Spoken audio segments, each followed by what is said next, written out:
ఇవన్నీ ఈరోజు నాకొచ్చిన రిటర్న్స్. చాలా దారుణంగా ఉన్నారండి కొంతమంది జనాలు. ఇందులో 2 ఫేక్ రిటర్న్స్ వచ్చాయి.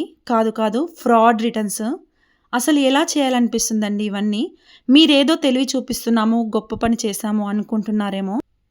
ఈ కస్టమర్ అయితే ఓన్లీ రాంగ్ డిఫెక్టివ్ ఐటెమ్స్‌కే రిటర్న్ ఉండేలా ₹15 ఆఫ్‌తో ఆర్డర్ పెట్టుకున్నారు. మళ్ళీ ఏమనుకున్నారో మేడం గారు, ఇప్పుడు రిటర్న్ పెట్టాలి. రిటర్న్ పెట్టాలంటే డిఫరెంట్ ప్రోడక్ట్ అయినా అయ్యుండాలి. అది డ్యామేజ్ అయినా అయ్యుండాలి. ఇంక అప్పుడు అక్క ఐడియా వేసింది. మంచిగా దేనితో పగలగొట్టిందో గానీ మంచిగా పగలగొట్టేసింది. ఈ ప్రోడక్ట్ రిటర్న్ వచ్చినందుకు డెలివరీ చార్జెస్ ₹157 లాస్. అలాగే ప్రోడక్ట్ కూడా డ్యామేజ్ అయింది కాబట్టి ప్రోడక్ట్ కూడా లాస్. సేఫ్‌గా కస్టమర్ దగ్గరికి రీచ్ అవ్వడానికి డబ్బాలో పెట్టి పంపించాను. ఆ డబ్బా కూడా దొబ్బేసిందక్క. సెకండ్ కస్టమర్ అయితే కాంబోలో 3 జుంకా ఇయర్ రింగ్స్ ఆర్డర్ పెట్టుకున్నారు. ఈ అక్క అయితే ఒకటెత్తేసింది. ఒకటి తీసేసుకొని 2 మాత్రమే రిటర్న్ పెట్టింది. ఈ రెండిటికి క్లెయిమ్ అవ్వలేదు. దీనికి కూడా ₹157 ప్రోడక్ట్ లాస్ అయిపోయింది.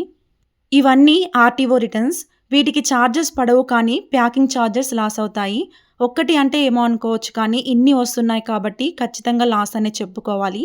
వీటిలో 99% క్యాష్ ఆన్ డెలివరీసే ఉంటాయి.